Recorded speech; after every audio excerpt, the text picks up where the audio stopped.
Fala galera, sejam bem-vindos ao nosso podcast Pode Advogar, o podcast da primeira divisão da advocacia. Hoje eu estou aqui com o advogado e professor Léo Paixão. E hoje nós vamos trocar uma ideia voltada acerca de captação de clientes. Aquilo, pelo menos, o básico para que você possa dar os seus primeiros passos na advocacia e passos esses que certeza serão vitoriosos. Léo Goiaba Paixão. Bom, é bom explicar essa história de goiaba, que no episódio anterior vocês colocaram uma goiaba na minha cadeira, na minha homenagem. A galera não sabe, né, cara? Gente, goiaba...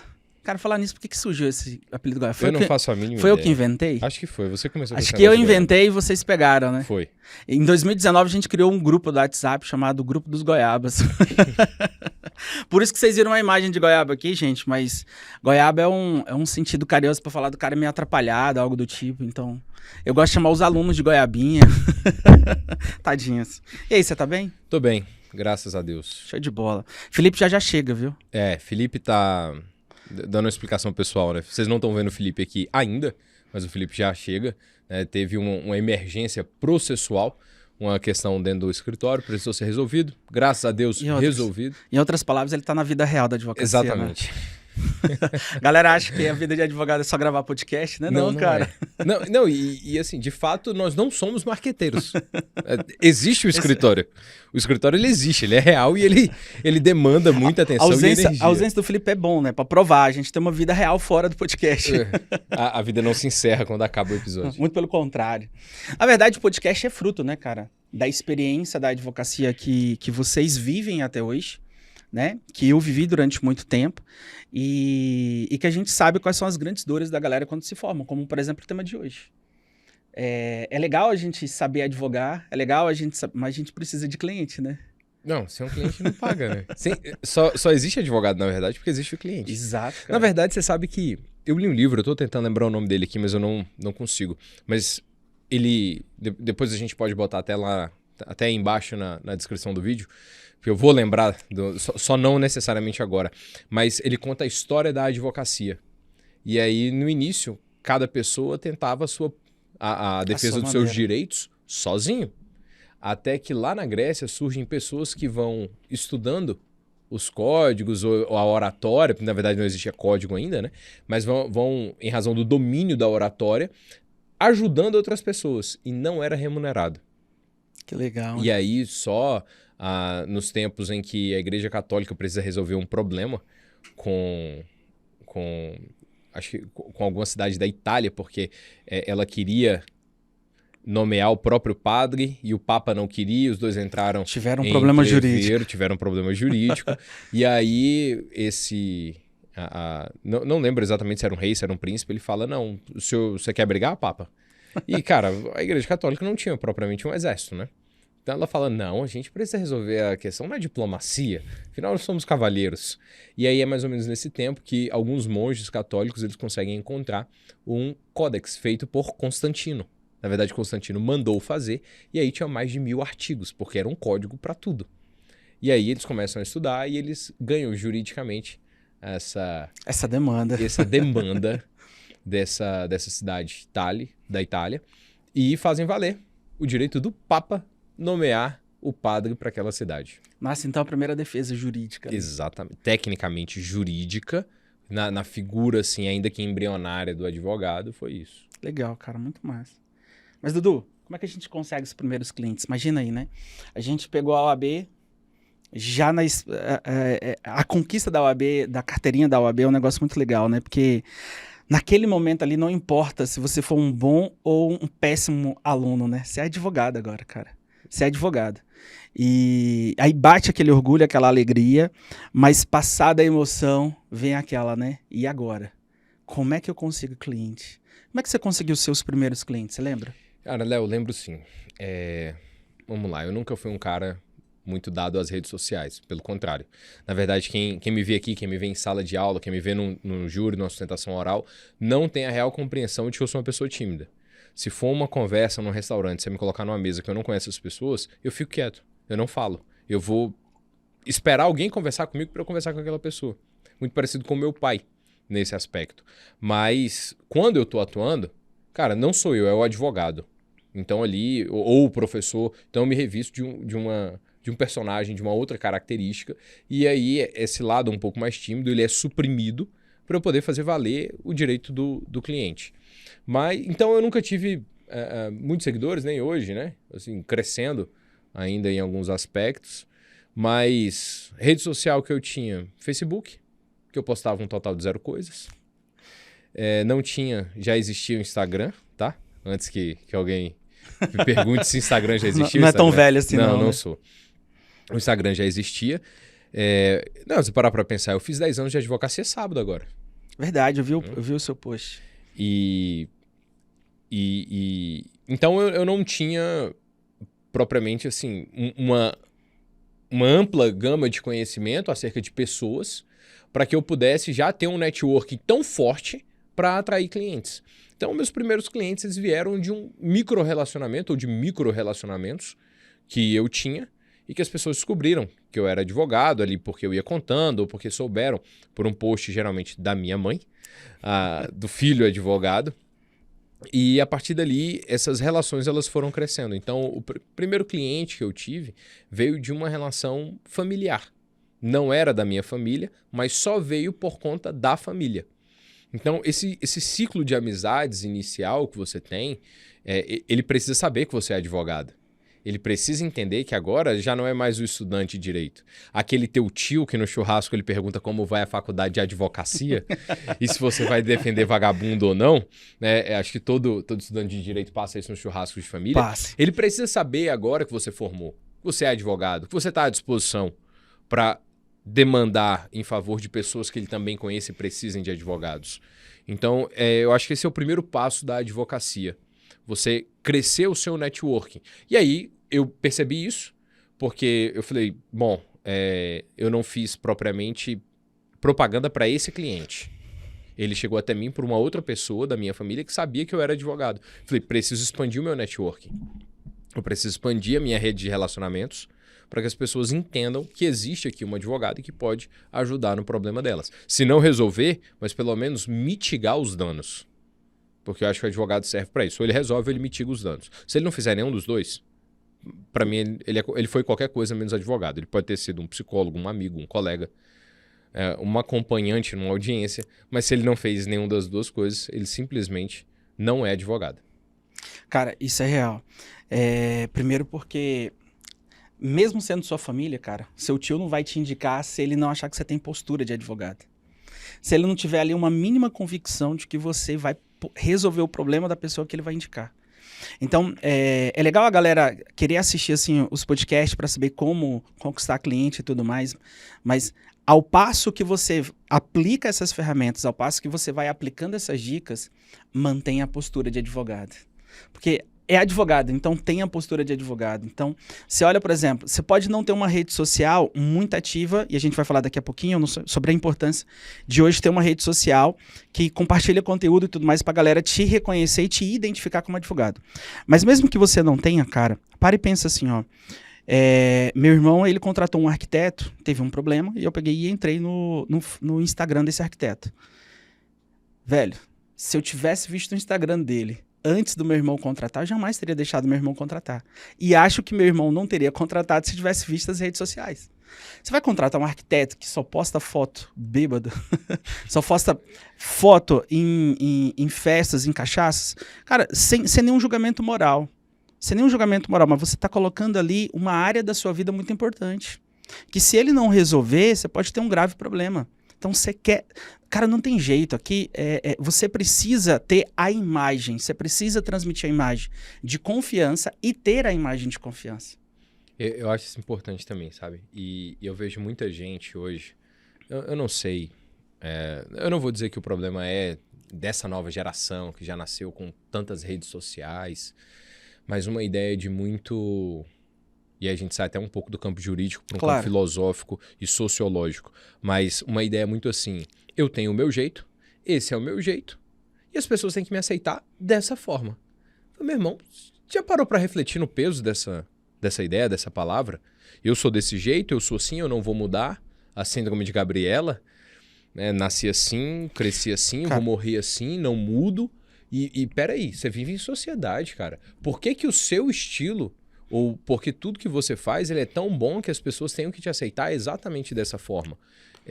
Isso aí pode gerar até um debate um pouco maior. E aí eu vejo muitas pessoas, cara, já de alunos, sabe? Postando fotos bebendo até aí, a depender do que for, sem problema, mas depois vem o pós. Porque se você não controla a bebida, ela vai te controlar. Vai. E ela vai te reduzir ao nada. Porque antes dela matar, ela certamente humilha. A gente brinca muito com isso. Cara, mas isso é uma verdade, velho. Isso tinha que estar na lei, Léo. Sabe? Lá tinha que ter um parágrafo. Na verdade, tinha que ser artigo 26, parágrafo primeiro e parágrafo segundo. No parágrafo segundo tá assim: a embriaguez, antes de matar, ela humilhará o agente. Porque é certo isso. Então, as pessoas bebem demais. Aí você vai postar um stories. E aí posta cantando e posta fazendo outras coisas. E a consequência disso. Depois posta a ressaca no dia seguinte. Sabe? Essa multiplicidade de exposição do que não deve ser exposto é altamente prejudicial. E aí foi o que eu te falei. Dentro do networking familiar, você ainda consegue conter muita coisa. Só que hoje, esse networking familiar ele precisa ser expandido. E ele vai ser expandido para outras dimensões. E nessas outras dimensões, as pessoas vão entrar dentro do seu Instagram. Cara, veja, só pra vocês entenderem, a gente não tá julgando quem faz isso. Exatamente. Você tem a vida que você quiser. A gente quiser tá postar, falando pode. pra uma pessoa que tá precisando de clientes. Imagina o seguinte, se o cliente tá vendo suas redes sociais, ele vai te contratar? Ponto. Esse é o julgamento que eu quero fazer. Ah, não tô nem aí. Cara, tem certeza que você não tá nem aí? Até quando você não vai estar nem aí para aquilo que o cliente está vendo ou não? Contrata se quiser. Será que você está nessa tranquilidade toda? O que você faz lá na sua vida pessoal, entenda, isso é um problema realmente seu. Mas o que você expõe nas redes sociais de maneira pública, isso pode se tornar um problema para o seu cliente, de ele não querer te contratar. Dudu, e eu não teria receio de falar desse tema, porque vamos pensar assim, ó. Vamos imaginar que você pega aqui um voo internacional. Você ia pousar lá num país tal, de repente você cai num país errado, por um erro aí da aviação, sei lá. Imagina que você se coloca num país completamente aleatório à sua cultura, completamente alheio à sua cultura, completamente alheio à sua língua. Você vai procurar qualquer pessoa para pedir ajuda, você vai procurar uma pessoa que está uniformizada. Cara, não tem dúvida, né? É uniformizada. Você entende o que eu tô falando? A roupa, ela traz identidade. A roupa, ela traz a autoridade. Ela traz, não importa o que você pensa ou não. Então, você pega, por exemplo, um senhor que pode ser um possível cliente seu. E aí olha pra você com aquele cabelo todo colorido, com aquela camiseta regata dentro do escritório. Não faz sentido, entende, cara? Então, assim, ó, você ter a imagem, você ter uma postura, um a mais para você conquistar mais clientes. Quer queira ou não, é assim. Até o cara bêbado que arrumou confusão num barzinho, ele não vai querer contratar um advogado bêbado que arruma confusão em barzinho. Ele não vai, ele vai querer um advogado realmente que tenha ali uma postura, que os juízes vão olhar com certo respeito, que os jurados vão olhar com certo respeito. E ponto, cara. É a vida dele que tá em jogo. Mas é por isso que eu tô te falando, não é julgamento. Meu irmão, o escritório fechou, saiu do expediente. O que o advogado que trabalha comigo vai fazer, o que a estagiária vai fazer, isso não é problema meu, cara. Ela pode fazer o que ela quiser, desde que ela não exponha o escritório. Exato. Só isso. Eu só peço isso. Só não quero exposição. Tem uma estagiária lá no escritório que ela gosta muito de sair, ela gosta muito de ir pra festa. E ela posta nos melhores amigos. E ela me botou nos melhores amigos dela. E de vez em quando ela posta lá, né, curtindo as festas dela com os amigos dela. Cara, sem nenhum problema. Eu comento, eu curto. Cara, de verdade, sem julgamento nenhum em relação a isso. Por quê? Tá nos melhores amigos. Acabou. Quem é que tá nos melhores amigos dela? Os melhores amigos. Os clientes aqui não estão. Os clientes não estão. Com certeza os clientes não estão. Agora, você acha que vai sair postando qualquer coisa? Não pode. Não pode. De fato, infelizmente, as pessoas julgam aquilo que elas veem. E se elas virem aquilo, o seu cliente não vai se sentir confortável. E lembre, você não vai advogar para o seu amigo, você vai advogar para o seu cliente. Então, que tá pagando e pagando. E vai te cobrar. Cara, eu acho que o mercado é muito simples, sabe, nessa dimensão. É só você olhar os advogados e advogadas mais bem-sucedidos que você tem no mercado. É só você olhar o parâmetro deles. É esse paradigma. E aí, meu amigo, Lavoisier. Nada se cria, nada se perde, tudo se copia na adaptação. Veja o que eles postam. Veja como é o Instagram deles. Uma questão de modelagem, né? Exatamente. Claro, você não vai fazer uma cópia literal porque você precisa da sua identidade. Você precisa da sua impressão digital ali. Senão você se perde no meio dessa construção.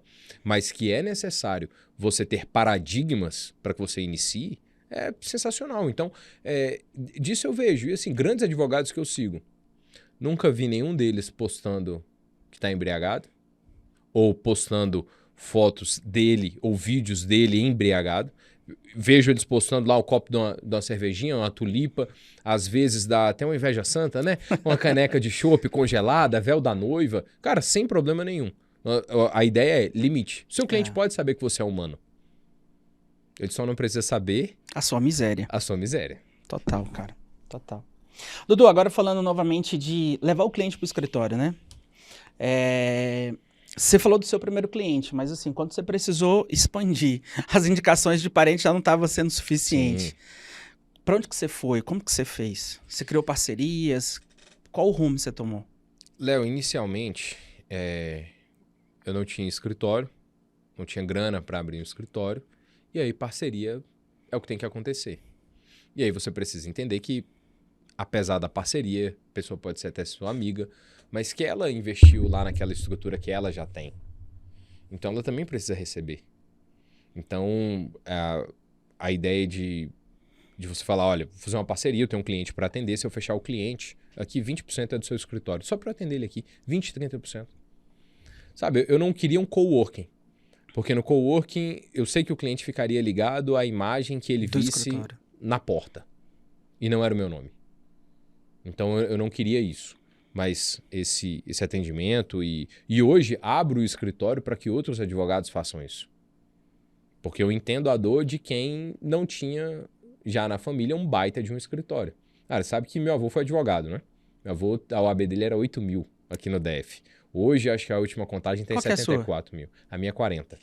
40 mil? 40 mil. Entre meu avô e eu, né, são 32 mil advogados que nos separam. Só que meu avô nunca advogou. Meu avô hoje, o cargo que ele ocupava na época é como se ele fosse advogado da União hoje. E aí ele queria advogar, particular, ele queria que um neto dele... Primeiro ele queria um filho advogado. Aí, a princípio, teve até uma tia que fez direito, mas ela não quis seguir a carreira de advogada, ela já era servidora pública e ficou no tribunal. E aí, depois, ele queria um neto advogado. Só que ele morreu em 99, né? Eu tinha 9 anos. Eu fui entrar na faculdade de Direito 9 anos depois do falecimento do meu avô. Ele não pôde fazer, mas eu pude cumprir um sonho dele depois. Né? Meu pai me confidenciando falou, olha, seu avô queria defender uma pessoa no tribunal do júri, desde que ela fosse inocente. Desde que ela fosse inocente. E aí, era a visão do meu avô, né? Claro. E eu consegui realizar esse sonho dele. Né? Meu pai ficou muito satisfeito também com isso, mas essas parcerias, né, tornando aquilo que você tinha me perguntado, essas parcerias elas são essenciais, porque essas parcerias também vão funcionar como network, né? E uma coisa vai puxando a outra, sabe? Sabe quando a Bíblia diz que um abismo puxa outro abismo? Total. Você sabe que existe uma interpretação contrário senso, né? Porque se um abismo, e aí numa tradução um pouco mais literal, se uma maldição puxa outra, e aí maldição não é aquilo que te rogam, mas aquilo que tu faz mesmo. Se isso puxa um outro abismo, a coisa certa que você faz, ela também vai puxando... Puxa outra coisa certa. Vão tendo um emaranhado. Então, você cria esse tipo de relação.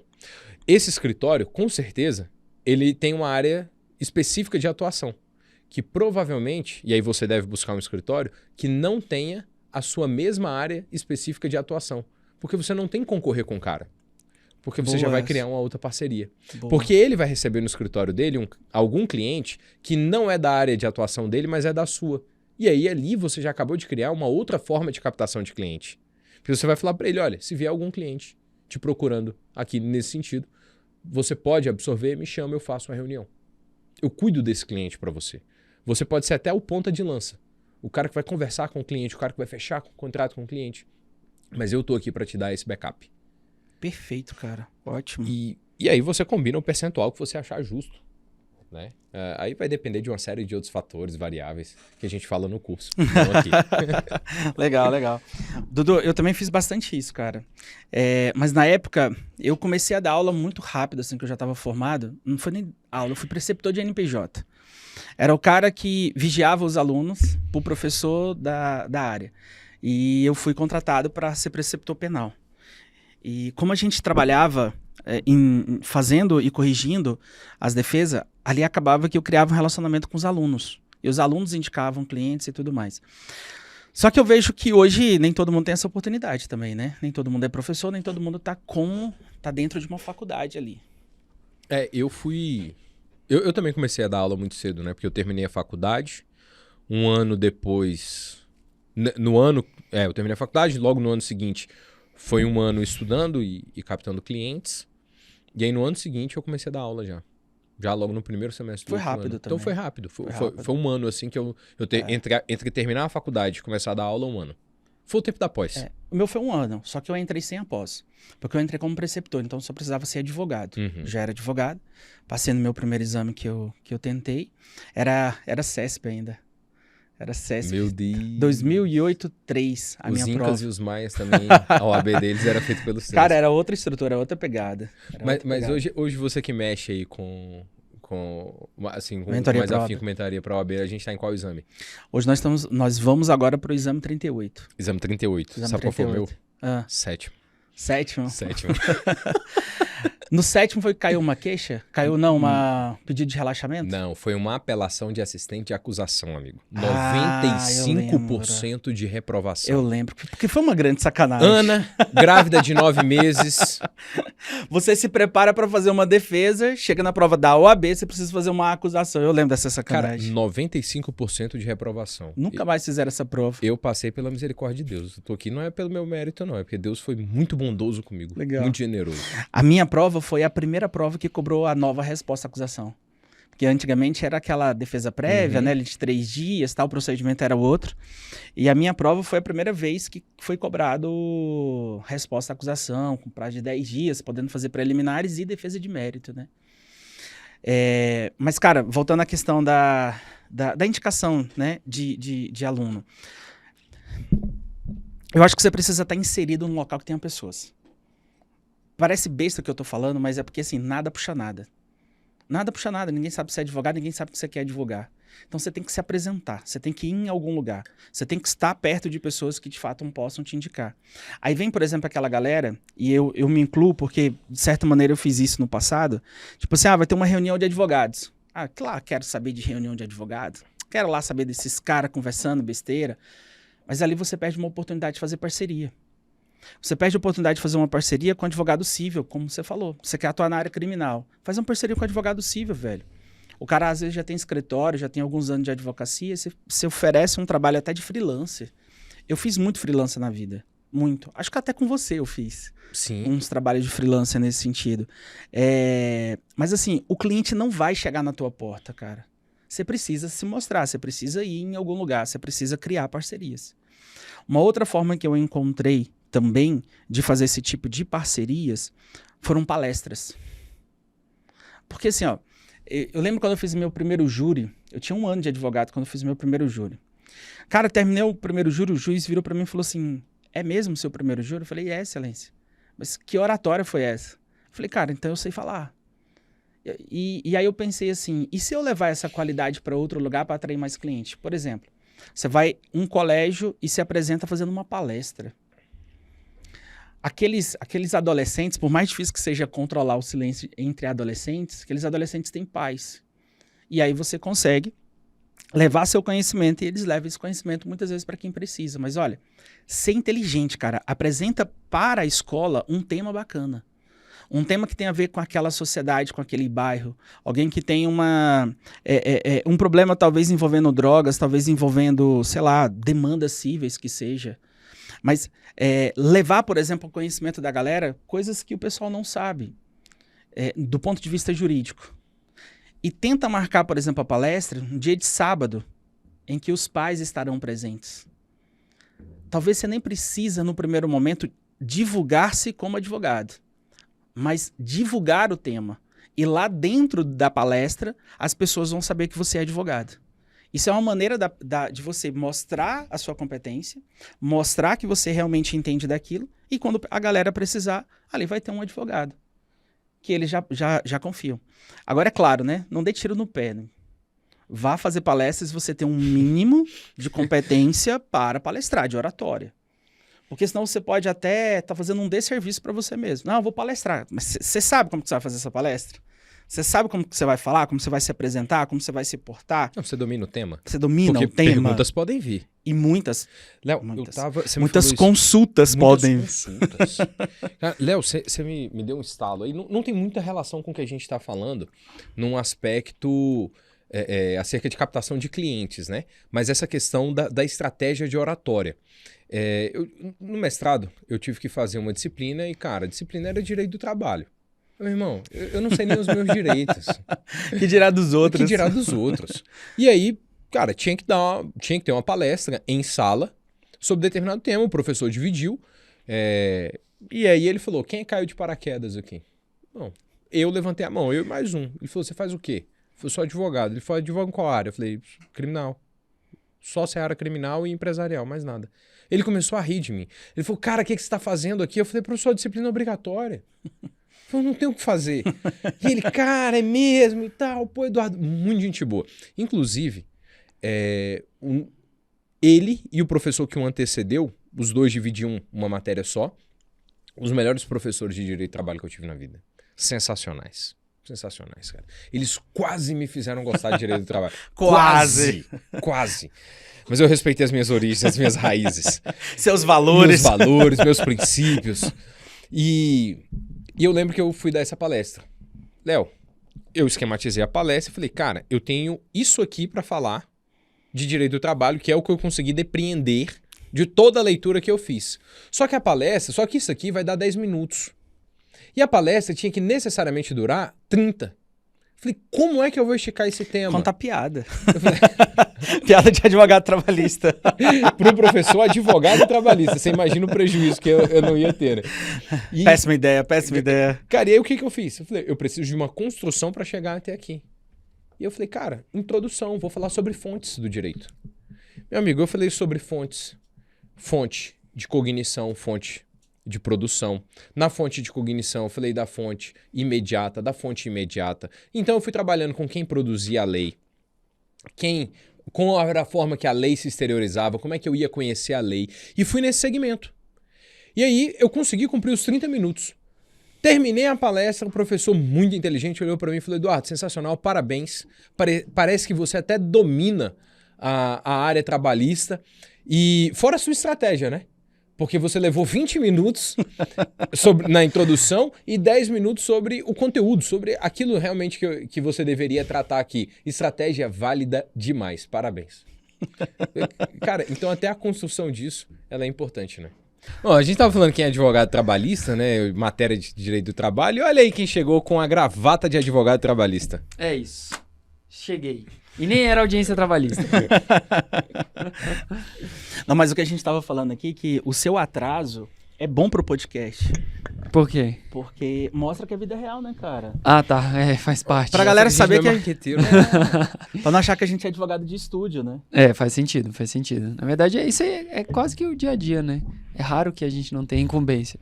Mas é isso, tá vendo? A gente dispõe aqui, ó, no meio da loucura, tira um tempinho pra estar fazendo esse projeto que é muito fera. E é claro que não podia estar faltando, né? Salvo se fosse uma outra emergência. Mas enfim, é sempre bom estar com vocês. Pô, show de bola. Cara, inclusive a gente tava falando aqui, Felipe, de fazer parcerias, né? Tava falando daquela galera que não gosta muito de ir a reuniões com outros advogados, né? Sim. Que fogem daqueles almoços, jantares de advogados. Mas tá aí uma coisa que você sempre teve muita boa... Um ótimo jogo de cintura para lidar com outros advogados e isso gerava parcerias, não é isso? Sim. Sem sombra de dúvidas. Na verdade, assim, lá atrás, eu acho que durante a faculdade, eu sinto que a gente perde várias oportunidades porque a gente desconhece algumas coisas. Dentre elas, por exemplo, a OAB. Então, eu me perguntava muito durante a faculdade para que servia a OAB, não vou mentir. Tanto é que eu só aprendi mesmo quando eu me envolvi com a instituição. Para quem não me conhece, eu fui, obviamente, né, não todo mundo nos conhece, mas eu fui vice-presidente de uma subseção. Eu tive dentro do núcleo mesmo de atividade da OAB, então entender como que funciona e a excelente oportunidade que ela te propicia. Inclusive essa de ter uma network. A parceria, ela não é uma competitividade, muito pelo contrário. É a possibilidade de você ter um braço funcional sobre uma matéria daquilo que tu não conhece. E não é um braço de labor, mas é um braço de mãos dadas. Quer dizer, você vai trazer ali uma oportunidade em conjunto. Aquela ideia de quem vai sozinho até vai longe, mas não vai tão longe como se você tivesse uma outra pessoa do seu lado. E a gente já falou naquele episódio sobre o nicho que você precisa se especializar. Então, sua expertise, ela é, obviamente, ali a menina dos olhos que você vai trazer, né, a grande joia que tu vais apresentar, ao passo que eu do seu colega também. Então, se você faz uma boa parceria, tu trabalha com essa questão do network e saber fazer esse jogo de cintura, entender que não é uma competitividade, é uma parceria e também não é ensinar o colega. Preste atenção nisso aí. Parceria não é dar aula para o colega. Uma coisa é parceria, tratar ambos como gente grandes e vão estar funcionando. É os dois trabalharem em coletivo, não é ensinar um ao outro. Isso é muito importante por conta daquela questão de ego. Sobretudo se eventualmente a pessoa faz a parceria nessa intenção. Mas parceria no sentido de trabalho colaborativo. Vamos crescer juntos, vamos trabalhar juntos, tem a sua expertise, a gente vai trabalhar junto naquela demanda. Não pode confundir, mas em sabendo trabalhar é uma oportunidade impecável. Inclusive, falando sobre essa questão de parceria, cara, eu falei que eu abro o escritório, né? A gente abre o escritório para outros advogados parceiros atenderem lá. E às vezes eles fecham o contrato dele, cara, eu não desço para fazer reunião. Eu não me apresento pro cliente do cara.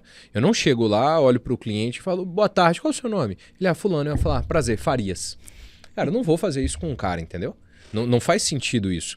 E hoje, na verdade foi ontem, e a continuidade do diálogo se deu hoje. Perguntaram se a gente fazia cálculo de revisão de FGTS. Se ajuizava ação para esse tipo de coisa. Cara, eu não trabalho com isso. E dentro do escritório eu não tenho uma coordenação para trabalhar com isso. Mas eu tenho um advogado, parceiro, que faz Fora isso. do escritório. Fora do escritório. Sabe o que é legal sobre isso? Você estava falando de parcerias de trabalhar juntos. Mas tem aquela parceria que o cara vai trabalhar por indicação sua que você fez, tal, você não vai trabalhar, mas você ganha uma participação por aquela indicação.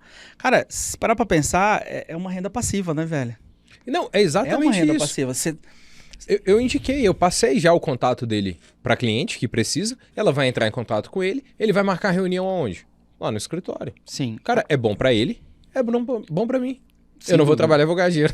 Exato, não, mas ele tá isso falando mesmo, isso cara. por quê? Porque o que acontece? Como essa matéria ela afeta do cível, então a mesma coisa que acontece quando é o criminal, alguma coisa que eventualmente a gente não trabalhe. Nenhuma ação, independentemente de ser parceria ou não, sai do escritório sem a gente ler. Então, ainda Isso que é legal. seja um parceiro. Então, assim, por quê? Porque quando pensa num produto, você vai no McDonald's, você quer consumir um hambúrguer do McDonald's. Então, não interessa se o chapeiro não trabalha lá ou alguém não trabalha lá. Você quer sair com produto McDonald's. Total. Então, a ideia da parceria, veja, essa questão de passivo, ela sempre tem que ser tratada com muito cuidado. Né? O Dudu fala assim brincando, mas é porque basicamente essas outras disciplinas, querendo ou não, ela passa sempre pela minha revisão, justamente por conta da natureza delas. Sabe por conta do processo civil, né? Exato, porque quando ele entra no Farias e Rossi, ele entra no nosso escritório, veja, a gente abriu a porta para o parceiro, às vezes, que não tem escritório, ele vai utilizar a estrutura. Hoje você tem uma equipe grande e o cliente, ele sente aquele ambiente com trabalho tocando, e aí, realmente, vai fazer a reunião, é feita a triagem de documentação, é feita a triagem, que a gente, inclusive, pode explicar como funciona essa questão de triagem, a ideia de como que é feito um atendimento como um todo.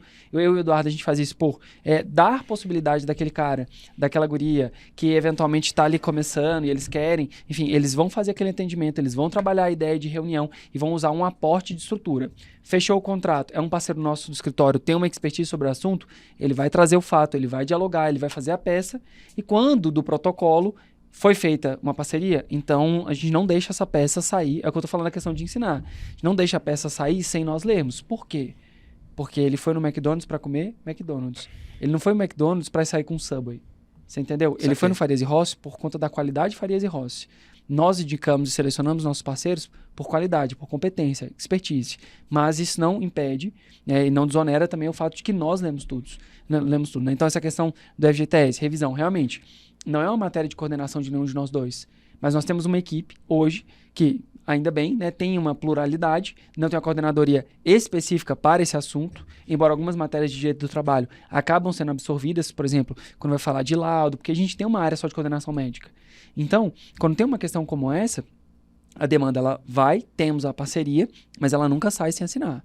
E eu recomendo, inclusive, a todos que forem fazer parceria, lembre-se, não é agenciamento de causa. Você não vai estar fazendo a ideia do McDonald's saindo como Burger King. Veja, você precisa ter a consciência de que bons parceiros é competência, é expertise, é trato, é diligência e que leva o seu nome. Porque ele não foi no seu escritório para fechar? Então é importante ter isso em mente.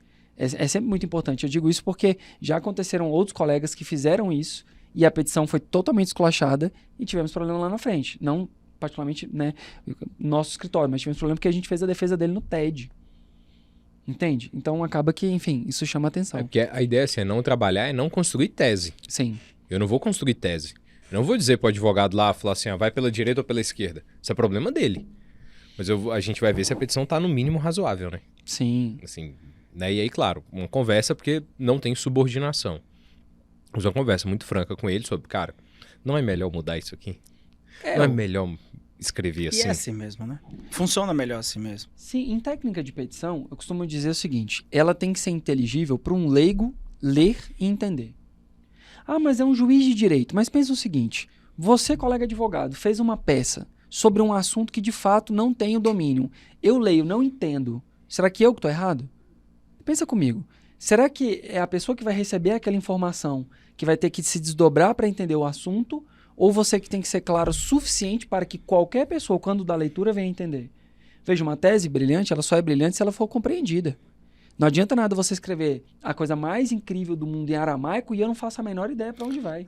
E lembrando que o que está em jogo é a vida do cliente, né? Exatamente. Não é o seu ego em relação ao juiz ou não. Exatamente. Então, até na questão da construção da parceria, que é excelente para captação, porque você consegue ter esses braços, é importante que saiba dialogar com o seu parceiro, sobretudo para que não tenha esse tipo de problema. Para que, eventualmente, se tiver alguma ponderação ou algum ponto de melhoria, é entender que quando você for chamado para ser parceiro, ou você escolheu parceiro, se ele não entendeu, talvez a necessidade de ajuste, adequação, acho que faz sentido.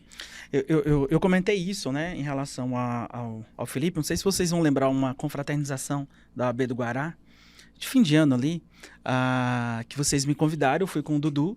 Cara, eu fui com vocês, mas eu não fiquei lá com vocês, porque vocês conversavam com tanta gente, era tanta gente atrás de vocês para conversar, para trocar ideia, falando, não, vamos trocar uma ideia, vamos lá no escritório, me ajuda não sei o que, não sei o que, não sei o que.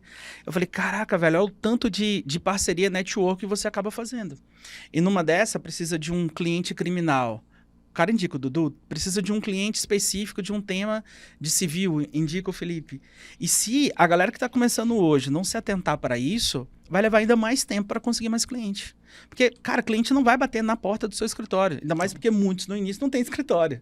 Não, e mesmo que o escritório seja em zona comercial. Total. Você sabe que meu segundo escritório, porque o meu primeiro escritório ele era altamente zoado, né? Cara, não tinha dinheiro. Assim, de verdade, não é que eu não tinha dinheiro para montar um baita escritório. Então, bicho, eu dava aula, eu tinha aquele dinheiro, tava começando a fluir um pouco a advocacia, mas muito pouco. E aí o escritório era uma sala, não tinha divisão nem nada, mas em 6 meses eu consegui sair de lá. E aí eu fui para uma loja, que aqui, mas quem mora em Brasília, né, mais voltado para Taguatinga vai saber, Taguatinga Norte, na Sandu. Meu irmão, perto do fórum. Qual era a ideia naquela época? Eu vou ter um escritório perto do fórum e na Sandu. Passa muita gente aqui e muita gente precisa do fórum. Vai ver a placa do escritório, o escritório tá literalmente na rua, era só baixar uma grade e eu fechava o escritório. Eu vou ter uma porrada de cliente. Irmão, o escritório passou lá, comigo lá, mais ou menos 1 ano. Eu fechei um contrato assim. E 2 pessoas entraram no escritório falando assim, eu vi aqui que tem uma placa de advogado e eu preciso de advogado. Cheguei à conclusão de que não necessariamente um escritório num lugar onde tem um alto movimento de pessoas vai me fazer ter cliente. Justamente porque ele precisa do networking. Ele não vai chegar. Cara, advogado, o escritório de advocacia não é como um supermercado, que você vai no mais perto. Há uma criação de relação de confiança. E ainda que o cliente não te conheça, ele confia em quem indicou para ele. Ou ele confia no que ele está vendo. Daí a importância de você cuidar muito bem dos clientes que você tem, né, cara? Sim, sim. É cuidar mesmo. Cuidado, não no sentido assim de que você tem que ganhar a causa. Não é isso. Porque a gente não pode garantir, a gente não tem certeza. Mas é dar o suporte necessário pro cara saber assim, pô, os caras fizeram tudo que podiam fazer para ganhar a causa. Nisso a gente tem uma experiência muito legal. E aí você é indicado, né? A gente tem uma experiência muito legal nisso. Não sei se você lembra, um cliente no Guará, no Tribunal do Júri que a gente foi. E aí, foi o último cliente do Tribunal de Júri do Guará, inclusive. Ele foi condenado. Mas ele agradeceu. Falou, eu queria agradecer vocês dois. Porque eu vi o tanto que vocês lutaram por mim. A gente estava falando mais cedo, né? Que eu tive cliente após terminar um júri, né? Eu perdi aquele júri. Eu perdi, o cara saiu condenado. Mas, assim, foi um embate tão interessante. Eu lutei, assim, o máximo que eu pude. A gente ganhou uma boa tese, mas ele não saiu absolvido, entende? Ele não saiu absolvido, mas a gente ganhou algumas coisas lá. Mas o fato é, o cara viu um cliente meu saindo condenado, mesmo assim contratou. Porque viu a capacidade, a competência de dominar o ambiente, de dominar ali o meu espaço e expor de uma forma jurídica que as pessoas pudessem entender. Pô, o cara realmente entende. E de verdade, eu fechei assim, um contrato bem interessante depois de um júri que a causa foi perdida, mas que a minha postura, o meu comportamento, para aquelas pessoas que assistiram, pô, o cara é bom. E é isso que as pessoas precisam ver. A gente está num jogo de meio, não de fim, né? A advocacia é uma relação com o cliente de meio, não de fim. E é esse meio que precisa ser cuidado, de dar atenção para o cliente, enfim. A gente não está falando que tem que abrir as pernas, né, e permitir que o cliente ligue até de madrugada de maneira desnecessária. Não é isso, mas é dar o suporte que ele realmente precisa para sentir segurança. Ó, estão fazendo o que podem para minha causa. Cara, minha mãe vai me matar pelo que eu vou falar agora. Mas, bicho, advogado tem sangue azul, cara. Não é deixar o cliente mandar em você. Mas é tratar com respeito, com atenção, antecipar a ansiedade dele. Se você tem um cliente que ele te pergunta toda a movimentação processual, por que você não olha o push? Para antecipar essa ansiedade dele. Para ele não precisar te perguntar, para você responder o cliente. Porque o cliente satisfeito, ele vai te indicar para outras pessoas. E o pior é que, mesmo que você perca a causa dele, se ele estiver satisfeito com o seu trabalho, ele vai te indicar. E o pior é que o cliente insatisfeito, ele não vai te indicar para ninguém. E se ele souber que alguém vai no seu escritório, ele ainda vai fazer questão de falar, não vá. E tem cliente que você ganha a causa para ele e ele sai insatisfeito e ele fala mal de você, mesmo tendo ganhado a causa. Sim, isso acontece. Essa questão de network, de apresentação locais, né? Eu vou dar duas situações, dois exemplos. E nisso a gente até comentou em outro podcast sobre a questão da apresentação pessoal e tal, e eu fiz ali a citação de um cara que falava que eu vou até no mercado como se fosse fazer uma entrevista. E toda vez que você vai fazer uma sustentação oral, você é observado.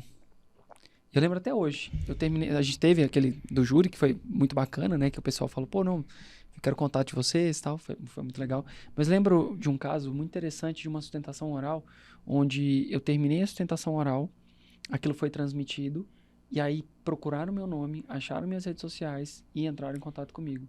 Porque o caso era semelhante, dialogava com o problema dele, então eu fechei um contrato por conta da sustentação oral.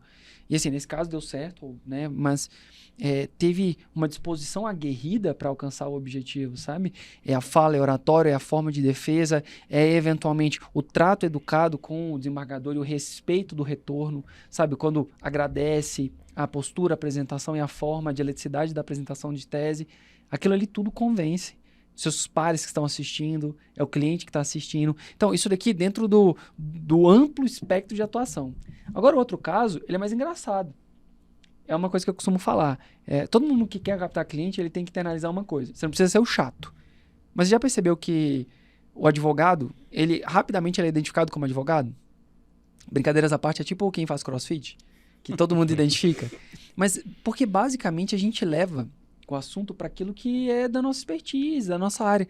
Então eu lembro muito desse caso porque eu estava fazendo compras E se não me falha a memória, era um feriado assim, sei lá, Dia das Mães. Eu sei que era uma coisa emblemática, eu me recordo exatamente.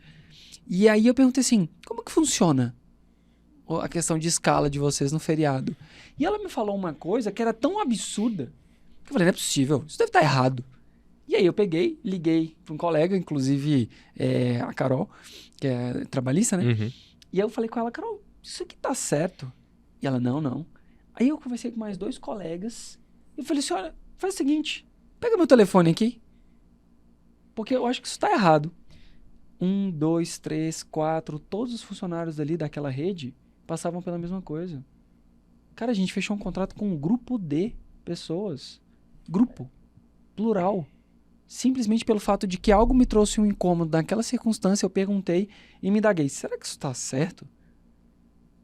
Aí eu tirei, obviamente, as dúvidas daquilo que eu imaginava que realmente, de fato, estava errado, e veio um contrato. Então, entende?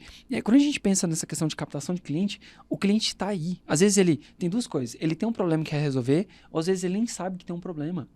Vou ajudar. Vou soltar aqui uma propaganda para quem está começando. O ponto de TV a cabo, o ponto extra, há diversas ações exigindo a devolução dos valores pagos pela cobrança de ponto extra.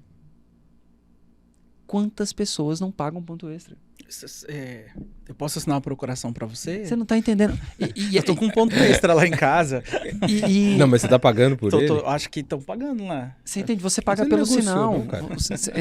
Então, assim, é um comodato, é um empréstimo do aparelho, mas peraí, eu já pago o sinal. Você entende? Então, assim, já é uma discussão de fundo que você vai trazer uma pluralidade de pessoas que às vezes nem sabem que isso é uma prática abusiva. E o bom é que a galera assina um contrato de adesão, né? Então vai ter que assinar. Vai ter ter que que. assinar. Sim. Sem discutir as Sem cláusulas. discutir, ou seja, você vai ganhar depois então, né? Sim, cláusula bancária. Quantos aqui não tem ali? Se você olhar sua conta mês a mês, você que está assistindo, se pergunte, você já viu ali aquelas taxas? Taxa de seguro, taxa de não sei o quê. Qual delas você assinou? Tu já te perguntou isso para saber, eu anuí com isso quando? Ah, lá atrás. Lá atrás onde? No começo. Quer ver o que mais acontece? É você receber do banco um tal de um cartão com anuidade grátis. Dali a pouco começa a debitar lá uns valores mensais do que é. Não, do cartão, mas não era anuidade grátis. Sim. Não, só nos primeiros 12 meses, senhor. Eu vou estar te transferindo. Exato. Eu acho que a captação, ela, claro, ela tem todo um desenho, né, das formas que imaginam. Mas ele tem que ter esse olhar. Tem um olhar de problema. É. Quer ver? Você é nerdão, gamer. Vou falar da minha área aqui, gamer, a galera que curte. Isso acontece muito também. O camarada, ele tem ali uma velocidade XYZ, quando dá certo período do mês, a velocidade cai. E aí você vai ver que no seu contrato, lá atrás tinha uma letra miudinha. Que aquilo ali, na verdade, era uma estimativa até que atingisse determinado quantitativo de gigas gastos. E depois você fica sem. Cara, pra quem joga, pra quem tem uma coisa habitual... É um prejuízo. É um prejuízo, porque a pessoa perdeu o quê? Lazer. E aí, veja, acaba atingindo, querendo ou não, uma ideia da pessoalidade. É aquele momento de satisfação da pessoa. Ele foi tolhido por uma questão contratual que no momento inicial não lhe foi informado. Então, isso com relação à previdência, que você descobre depois que você não consegue tirar a previdência privada sem desconto, porque tem algumas taxas de administração, e quando você é abordado, eles te falam que você consegue levantar o valor integral. É do pessoal do consórcio, para como faz a questão do levantamento dos valores do consórcio em caso de desistência. Vai longe não, a gerente do banco, né? A minha gerente do banco, ela falou assim, para o senhor ganhar um limite maior de crédito aqui, o senhor precisa ter um melhor relacionamento. Que tal o senhor fazer uma capitalização? Cara, juro pra você, 2 dias depois eu vejo 2 débitos. Ela fez 2 capitalizações.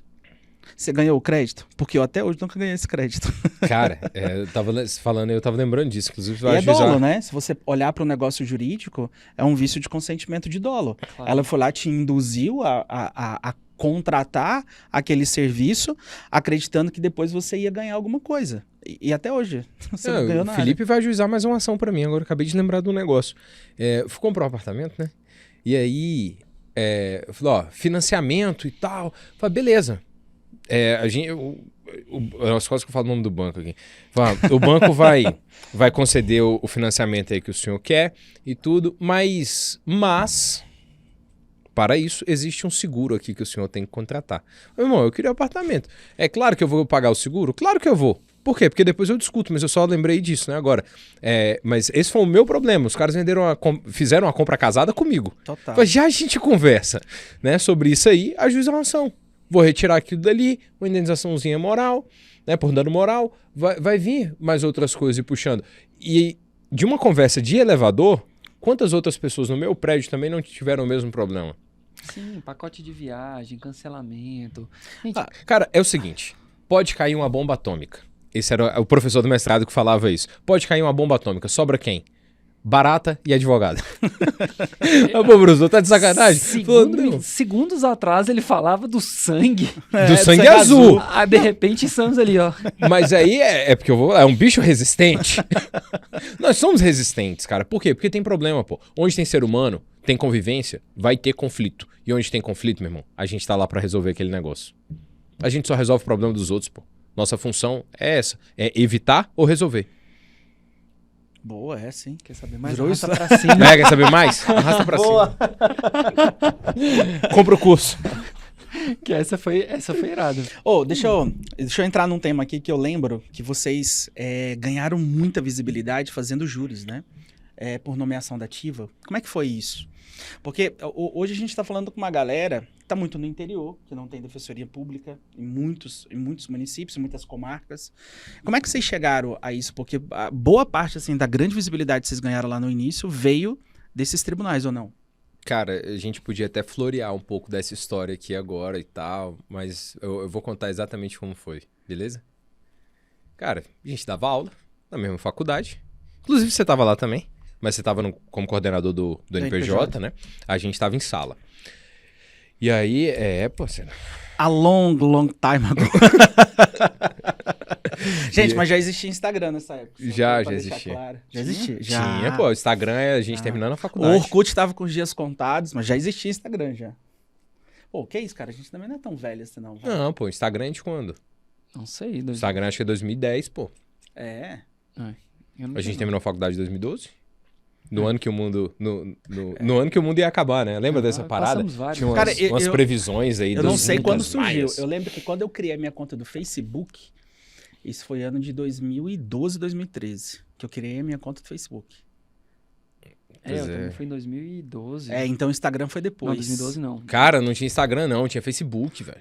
Ah, Vocês são velhos pra caramba. Vai, Dudu, fala. Vai. Cheiro de naftalina nessa sala aqui. Cara, e aí a gente dava aula e veio uma aluna e falou assim: professor, eu sou servidora de tal fórum, trabalho em tal fórum, lá interior, não tem defensoria pública e tá muito difícil, porque o MP tá massacrando os dativos e tá dando dó. E o juiz pediu para ver se tinha algum professor aqui que não poderia ajudar. Não precisa absorver todas as demandas, mas se puder absorver uma por mês ou uma a cada 3 meses, já vai ajudar demais a gente. Cara, e até hoje a gente tem casos que a gente atua dativo e por comoção mesmo. Não vou ser leviano aqui de falar, não, todo mês, toda semana. Não, parceiro. É um ou outro por ano. Sendo bem sincero, meus alunos sabem, sou transparente, vocês sabem, a gente é muito transparente com essa questão, não vou aqui falar que eu faço filantropia, não. Deveria até fazer mais. Acho que eu preciso devolver um pouco mais para a sociedade daquilo que eu obtive. Mas hoje a realidade é que um ou dois dativos por ano a gente faz. E naquela época a gente tinha menos processo, menos prazo, menos responsabilidade. E conversei com o Felipe e falei, vamos assumir? Falou, vamos. E aí a gente absorveu alguns júris dativos. E a gente ficou conhecido na cidade por conta disso. Vocês ganharam muito processo ali, né? Muito processo perdido, eu lembro disso. Foi uma loucura. E era um embate bom, assim, sabe? O promotor de lá era assim... Era meio injusto mesmo. Se você pegasse alguém de começo de carreira, não tinha comparação. A promotoria era boa. Não dá Era, promotor... Via de regra, né? Assim, façamos justiça. Via de regra, você tem promotores muito bem preparados. Sim. Curiosidade, foi os primeiros júris de vocês? Vocês já faziam outros? Já tinham feito outros júris? O Felipe já tinha feito mais que eu. É. Nessa época ele já tinha feito mais que eu. Mas assim, eu já tinha experiência, eu já tinha uma bagagem no júri. Mas acho que talvez uma coisa ali que foi muito importante é que a docência... O que é a docência? A docência é quase um tribunal do júri todo dia. É uma sustentação oral, é uma exposição de ideias para pessoas que você precisa convencer todo dia sobre uma ideia. E a diferença é que, pelo menos no tribunal do júri, eles ouvem sem retrucar. Eles não te... Não, mas tem um promotor, né? questionam no primeiro momento. Oi? Aí tem um promotor que retruca mais que aluno. Que é mais que Deus do céu. aluno, ainda tem um juiz. É assim que eu quero dizer que a docência, querendo ou não, ela te trabalha para a ideia de Mas eu entendi a ideia. Ali no tribunal do júri, você consegue... É o local por excelência para você expor sua competência, cara. Cara, vamos Porque, ser sinceros. O tribunal do júri é o lugar que separa o homem do menino. Menino não entra. Se entrar, vai passar mal. Continua. Mas é isso mesmo. Não, é porque eu até comentei mais cedo com o Dudu, né? Tribunal do júri é portas abertas. É amplo, é grande, tá ali sociedade, tá ali policiais, tá ali servidores, tá ali uma classe seleta da sociedade, aqueles 7 jurados, né? Ou seja, a visibilidade que o Tribunal do Júri dá, nenhuma outra audiência dá, cara. Nenhuma outra área, nenhum outro espaço da justiça te permite isso. Nenhum outro. Então, assim, eu também fiz muitos júris e fiz muito júri sendo nomeado como assistente de acusação. Fui nomeado também defensor dativo pelo NPJ que eu trabalhava. E eu lembro que o meu 9º júri foi uma indicação de um juiz que assistiu um júri meu, cara. Então, não tem jeito, cara, assim, se você tem competência, se você... Não tô falando pra você dominar, mas se você tem uma competência para a área criminal, você tem ali alguns indícios de oratória, cara, faça tribunal do júri. Para perder o medo, para enfrentar o olhar das pessoas, para expor o seu conhecimento na presença de outras pessoas. Léo, mas sei lá, eu tô lidando com a vida do outro, é melhor não pegar. Faz palestras. Porque nas palestras também, cara, monta uma palestra para a faculdade, monta uma palestra para os pais de colégios ali daquele bairro, você também vai ser visto pela sua competência, porque você vai estar mostrando ideias. Ideias que as pessoas nem perceberam que pode ser um problema, aquilo pode virar uma causa, pode virar um cliente. Sim. Eu assim, só tenho uma grande preocupação com o júri. Eu até falei hoje em sala a diferença de plenitude e ampla defesa.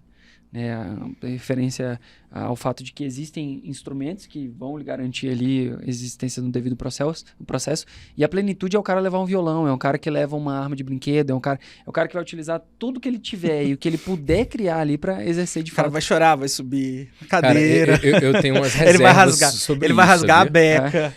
Eu vi um vídeo uma vez de um advogado que ele deu um mortal, velho, no júri de verdade, assim, um mortal. Eu achei engraçado. Eu já vi esse cara, vídeo. Ele tirou a atenção de todo mundo, inclusive a minha, que eu não sabia mais o que eu...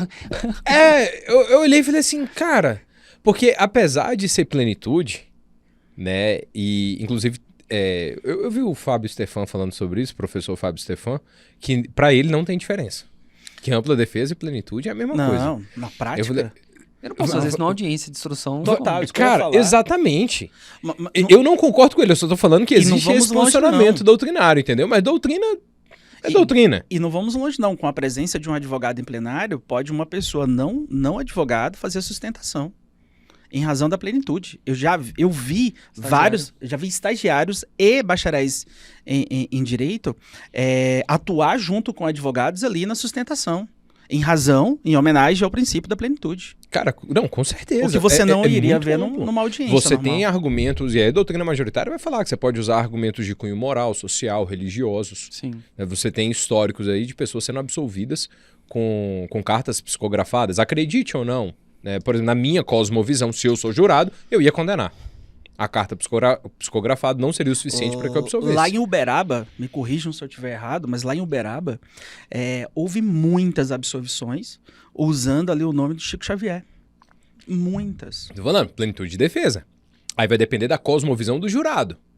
Né? Se o jurado acreditar, se a crença do jurado estiver pautada ali, você conseguiu a absolvição, cara. Sim. Então, tem essa diferença, mas eu entendo que tem limite. O limite do razoável, do lógico, para você não virar, não ficar caricato. Não pode bater no promotor, no juiz. De preferência, né? Eu vi o vídeo do promotor que partiu pra cima do advogado, eles saíram na porrada em plenário. Isso é uma loucura. Você imagina o juiz. Se eu sou juiz, eu deixo acabar. Quando acabou, eu falei, acabou? Eu falei, então acabou, foi tudo. Dissolvido o conselho de sentença e segue o jogo, mas... Eu acho que assim, o ponto, né, da ideia da imagem. O júri realmente é um local que se aprende muito, mas também não pode ser uma aventura. Então, assim... Porque tem a vida de alguém. Exato. Então, assim, talvez essa ideia da palestra, a ideia de preparar o campo das ideias, do diálogo, da argumentação, e aí sim utilizar um plenário do júri como um portfólio da prática, da atuação, do profissional, desde que não se limite, não se restringe ao ego.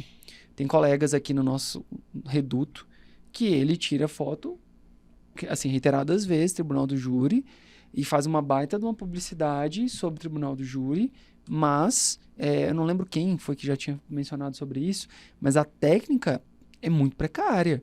Eu não estou falando por desavença de ideia ou qualquer coisa nesse sentido, não. É porque existe uma precariedade, então a propaganda ela é incompatível com a atuação prática. Eu estou falando de gente antiga já, então quando eu assisti eu falei, não pode ser isso. Não faz sentido. E não estou falando que ele quis induzir errado, porque sabe aquela pessoa que defende o convicto, assim, que tá falando, batendo, e na verdade não faz o menor sentido, assim, tá errado mesmo. E aí você pega o promotor fazendo aquelas cenas horrorosas com o colega que abre e fala assim, doutor, tá aqui, ó. A doutrina diz que isso que você tá falando, na verdade, é isso aqui.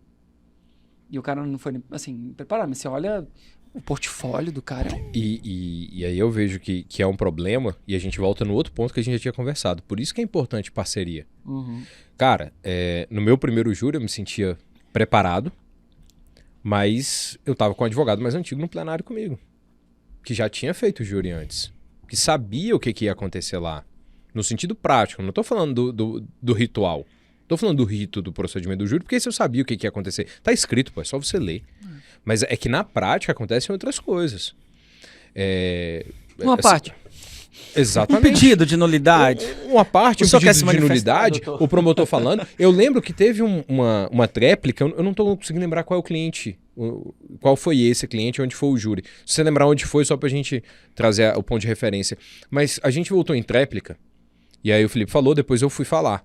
Cara, cada 2 minutos que eu começava a falar, o promotor começava a me interromper. 2 minutos ele falando...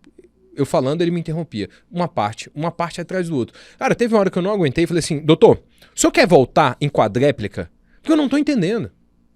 O senhor quer a minha fala? O senhor já teve a fala do senhor e eu fiquei calado. O senhor precisa me respeitar. E ele agora, o senhor está desrespeitando o Ministério Público. Eu falei, mas que mania é essa que vocês têm de falar? Tudo é desrespeito ao Ministério Público. Doutor, eu vou fazer o seguinte. O senhor quer uma parte, não quer? Eu vou sentar na cadeira aqui. Tinha uma cadeira lá no plenário. Falei, eu vou sentar enquanto o senhor termina de falar. A hora que o senhor terminar de falar, eu volto a falar. Mas eu não quero ser interrompido. Então o senhor esgota todo o seu raciocínio agora, por favor. Esse júri foi um caso E aí polêmico. ele olhou pra mim e falou assim, o senhor tá me desrespeitando. Aí eu falei, excelência, a senhora precisa fazer alguma coisa. Porque o Ministério Público não para de falar 1 minuto. E tá na tréplica, sou eu que tenho que falar. Ou agora ele quer falar pela defesa também? É quase um cerceamento de defesa também. Não, foi um juiz. Depois, se a gente falar como os promotores são designados, falar, enfim, não quero identificar. Mas o júri foi horroroso. Horroroso. Esse promotor, em certo momento, ele perguntou pra mãe da vítima se... Não vou contar outros detalhes, né? Porque, enfim, mas perguntou assim pra mãe da vítima se ela tocou no corpo gelado do filho. E aí, na hora, a gente insurgiu, o juiz ficou ao lado, era homem, ficou ao lado do promotor e a gente ficou assim, não, tá errado, não tem o menor sentido. Só que isso pra mãe que perdeu o filho, o que aconteceu? Ela ficou em choque. Você entende? Ela ficou em choque. Aí acabou. Porque ele conseguiu falar, ele conseguiu perguntar. Agora acabou, o resto acabou. E os jurados viram, né? Toda aquela emoção, toda Não, aquela cara, emoção. Acabou. Coisa que livro não te avisa. Acabou, Uma outra situação em plenário. Se não fosse a experiência, a gente tava enrolado com Sim. isso aí. E uma outra situação em plenário. O promotor olhou pra mulher da vítima e falou assim, a senhora acha que o acusado é culpado? Meu irmão, dentro de mim veio, assim, efervesceu na hora, sabe um eno que você joga na água? E aí eu falei, vou me insurgir. Eu falei, não. Porque a esposa do acusado vem depor. Eu vou fazer a mesma pergunta. E a juíza calada. Foi porque testemunha não tem que depor sobre o que ela acha. Testemunha depõe sobre fato. Então, eu poderia me insurgir e a testemunha não ia poder responder. Mas eu fiquei quieto. Deixei responder. Respondeu e falou, acho que ele é culpado. Falei, beleza. Trouxe a esposa do acusado. A hora que ela sentou lá, que a gente começou a fazer pergunta, eu falei, e me diga uma coisa aqui, a senhora acha que o seu marido é culpado ou que ele é inocente? O que a senhora acha? E aí a juíza falou, doutor, está indeferida a pergunta. Eu falei, por quê, excelência? Falou, porque o senhor está perguntando o que a testemunha acha. Eu falei, excelência, a senhora não acha que está tratando de modo díspare a defesa e a acusação? Porque o doutor promotor perguntou para a mulher da vítima se ela achava que o acusado era culpado e a senhora não se insurgiu desse jeito. Não estou entendendo a resignação de Vossa Excelência. Ela falou, eu não fiz isso não. Eu falei, fez, excelência. A senhora foi omissa, então, em relação ao Ministério Público. E aí não está tendo paridade de armas, porque se o parquê pergunta, por que a defesa não pode perguntar? Eu falei, eu fiz isso? Eu falei, pergunta pro doutor promotor que está do seu lado, se ele não fez essa pergunta. O promotor abaixado a cabeça estava, abaixado a cabeça ficou. Ela falou, eu vou deferir então a pergunta. Eu falei, não, a senhora duvidou da minha palavra. A senhora agora precisa perguntar para alguém se realmente eu fiz isso ou não. Se o promotor fez isso ou não. Para que a senhora tenha paridade de armas e isonomia. Eu confio na palavra do senhor. Eu falei, mas até 3 minutos atrás a senhora não estava confiando. Por que a senhora vai confiar agora? Não é melhor verificar? Ela, não, doutor, eu confio. O senhor pode fazer a pergunta. Chega coça aqui pra falar, viu? Bicho, aí Chega veja. coça pra falar quem foi. Mas entende que no plenário seria pior se eu tivesse intervido na pergunta do Ministério Público? Porque os jurados iam... A visão dos jurados não é uma visão técnica. Eles iam olhar e falar assim, mas por que o advogado está intervindo? Total. E aí depois eu mostrei para os jurados que quem estava tendo um tratamento díspare era a defesa, velho. Foi a melhor saída. Só que isso, bicho, é no milésimo de segundo, velho. Cara, como Por júri... isso que vocês sozinhos não vale a pena das primeiras vezes. Perfeito. Como júri é um tema que a gente gosta, né? Você vê que a gente começou... tocou na superfície de júri. O tema da live, né? Como captar os seus primeiros clientes e outras groselhas. Senão a galera não vai entender, mas não era sobre captar clientes. É uma gente, boa. foi mal, cara. É porque a galera vive a advocacia aqui na pele, então não tem jeito. Cara, é o ápice, né? É. Pra mim é o ápice de todo criminalista, é ali o plenário de júri. Eu gosto de sustentação no Supremo também, não vou mentir não. Eu acho que... Então, as sustentações eu também acho legal. Não só no Supremo, mas no STJ, até no TJ. Supremo eu não sustentei não, mas na STJ sustentei, foi bem bacana, cara. Cara, é muito legal. Foi muito legal mesmo. E assim, vocês perceberam a diferença de tratamento da primeira instância para tribunais? Sim. Que o advogado recebe? Cara, é outra coisa. É outra coisa. Daí você vai entender alguns advogados só quererem advogar em tribunais. Sim. Inclusive, o preparo também de quem faz isso. Me parece que o mercado ele faz uma seleção natural de uma advocacia mais rebuscada, mais preparada. Até porque, às vezes, quando você não tem a expertise daquele assunto, daquela temática, tu já busca naturalmente pessoas que fazem isso por ti. E aí a parceria, né, a ideia, tá vendo? Tem mercado só para fazer esse tipo de diligência. Cara, advogado que atua só a partir da segunda instância e tem um outro nicho que atua só em tribunais superiores. Uhum. O cara vive de fazer res, PRE, agravos, isso. Despacho. Show de bola. Meninos, a gente tá indo pra reta final aqui do nosso podcast. Vocês querem deixar aí algumas dicas finais aí de como, hoje, nessa era digital, o que vocês fariam diferente hoje pra captar os primeiros clientes de vocês? Cara, eu acho que falei muito, vou deixar o Felipe dar essa dica por nós dois. Não, eu vou rapidinho, então, até, enfim, para todo mundo ter oportunidade de falar. Bem, eu acredito que a sua identidade visual, ela diz muito sobre ti. Então, se tu tiver a oportunidade de construir a sua imagem voltada para aquilo que tu tem anseio da pessoa olhar e bater assim, a identidade como um todo, por exemplo, advogado trabalhista, ele tem... O povo é fogo, né? Ele tem... Mas é porque tem um perfil muito... Melhor pedir pra produção cortar. Isso. Produção. Bota pelo menos uma tela preta e branca. Não, ele tem, assim... Eu tenho um colega que é trabalhista, uma colega, na verdade. A gente gosta deles. E é brilhante, assim. Ela tem um negócio da forma como ela apresenta. Sério, ela tava... Eu lembro desse post que foi muito bacana.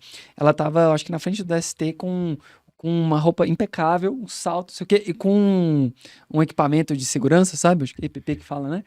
E tava com um equipamento de segurança e falava um pouco sobre aquilo na frente do TST, sabe? Então ela sabia fazer uma composição de imagem e que era muito legal, tinha uma chamou substância. atenção. Claro, eu parei pra ouvir aquilo ali. Então, me chamou a atenção e achei interessante.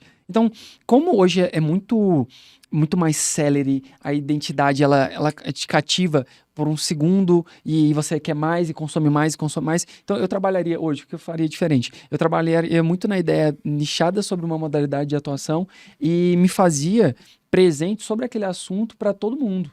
Claro, mas professor, hoje se eu entrar no seu perfil, vai estar lá prof.rossi, porque hoje, 10 anos depois, as pessoas, elas buscam o escritório por uma historicidade de demandas, ela não é do começo. E aí é aquela dica, não se compare com um colega. Às vezes, você não vai ver o Nelson Williams, você não vai ver tantos outros fazendo propaganda sobre a atuação deles. Não vai pegar e falar assim, eu trabalho com isso. Não, o cara tem um império, uma equipe, ele tem uma história. O que leva ele é a historicidade, é o sucesso de toda uma carreira desenvolvida. E ele, obviamente, tem algumas temáticas. Mas veja, ele hoje não precisa se preocupar. Agora, você que está começando, você que quer fazer uma virada de chave, uma mudada, você precisa realmente fazer uma posição, sabe? Fazer um posicionamento de mercado para entender assim, aonde você tem métrica, Léo, você tem insights, você consegue verificar quem está consumindo, a quem está chegando, a questão da forma como a sua didática chega. Veja, você não vai explicar, você é criminalista, você não vai falar da tese do funcionalismo de Roxin para o cliente que acabou de ser preso ali no flagrante. Também não vai ficar debatendo isso com Delta. Mas o fato de você saber isso e de saber traduzir é uma forma de captar. Você sabia que hoje o ordenamento jurídico trabalha assim, mas existe uma doutrina alemã que fala uma coisa diferente, que pode ser sua defesa? Você entende? Não é vendendo um cartucho, alguma coisa assim. É a ideia de trazer um diferencial de uma forma simples para que seja inteligível. Você fala de forma difícil entre seus pares. O seu cliente não necessariamente detém um conhecimento técnico. Lembra que a gente fala disso? Quando você vai fazer uma pergunta para o cliente e ele não te entende, de quem é a culpa? Sua. Se você precisa de documentação, ele não te enviou, quem não foi claro? Você. É assumir essas responsabilidades e entender como ponto de melhora. Ah, mas meu cliente é chucro, mas ele é dono de fazendas. É você que está trabalhando com direito possessório? É você? Então, veja bem, tu precisas trabalhar com o seu cliente e ser inteligível para ele. Quer falar difícil? Quer falar bonito? Fala com o juiz. Ali sim. Então, talvez meu erro lá atrás foi essa ideia de não saber como começar. E aí acaba que isso fez uma modificação de mentalidade. Hoje, a gente tem os nossos alunos que nos procuram e a gente orienta algumas coisas, né? Mas enfim, falei pra caramba, perdão. Manda boa aí. Cara, achei ótimo isso daí. Eu só encerraria, cara, última dica, falando assim, postem muito conteúdo. Principalmente Facebook e LinkedIn. E Instagram também, mas só para explicação. Quando você posta muito conteúdo no Facebook e no LinkedIn, uma pessoa que está procurando lá no Google, a chance de encontrar o seu nome com aquilo que você publicou lá. O que não é possível pelo Instagram. O bom do Instagram é que, na minha opinião, o Instagram hoje é o novo boca a boca. Então, assim, indica lá. Hoje, isso, na era digital, é lá no Instagram. Compartilha. Então, se você cria um conteúdo bacana, inteligente, mas... Porque assim, se você não tem cliente, você não tem demanda, você tem tempo. Se você tem tempo, cara, você tem que produzir uma coisa diferente. Você tem que produzir conteúdo, você tem que ensinar o que você sabe. Não sei sobre isso. Estuda. Você não é quadrado, velho. Não nasceu sabendo direito, né? Mas exato, estuda. É formado hoje. Estuda. Você realmente não é obrigado a saber tudo agora, não. Não é porque você é advogado que você sabe tudo. Então estuda. Você tem tempo. Quem tem tempo, cara, tem que estudar, tem que criar conteúdo, tem que fazer algo diferente. Senão o cliente nunca vai aparecer. Então, assim, você publicar no Facebook hoje ainda tem a importância, apesar de muita gente falar que o Facebook morreu, mas lá no Facebook você publica conteúdo escrito, aparece numa pesquisa de Google que você faz. LinkedIn também, é bem bacana. E o Instagram é o que a galera tá o tempo todo. E a galera tá o tempo todo o quê? Compartilhando, vendo coisa dos outros.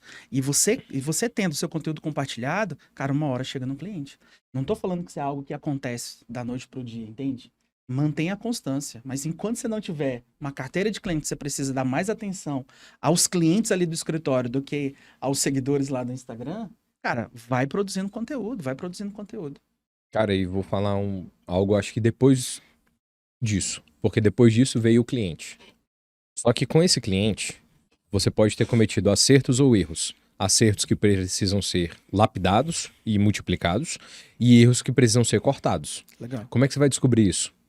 Feedback do cliente. Então, cara, pesquisa de satisfação mesmo. Com perguntas curtas, objetivas e que ele consiga responder em 1 minuto. O famoso NPS, né? Você tem o seu controle de qualidade. Então, Pegou esse primeiro cliente, já faz controle de qualidade com ele. Veja o que ele gostou do seu atendimento. Tem como você conseguir fazer essa sondagem a partir de curtas perguntas. E isso é essencial, porque aí você consegue direcionar os seus próprios atendimentos e até mesmo a sua forma de captação. Excelente. Perfeito. Muito bom, cara. Muito bom. Participou só de metade, vai receber só metade do café. Chegou por último, paga o lanche hoje, né? Bom, chegou por último, agora encerra então o podcast. Então, beleza. Vou agradecer a presença de todos que nos acompanham. Vou deixar aqui mais uma vez o pedido para você se inscrever no canal, seguir nas redes sociais. Agora nós temos um nome adequado, como é que é? @Insta? Ponto Eduardo Farias. Agora sim, agora... tem essa onda aí de vocês, né? Todo final de podcast. Exatamente, agora a gente tem um perfil que dá para seguir. Prof.leopaixão e prof.ross. Segue lá nas nossas redes sociais, acompanha os nossos cortes, o vídeo integral. Segue a gente, deixe suas sugestões. Gostou do vídeo? Deixe nos comentários, sugestões, comentários, directs, a gente está aqui para ouvi-los. Então, um abraço e até a próxima.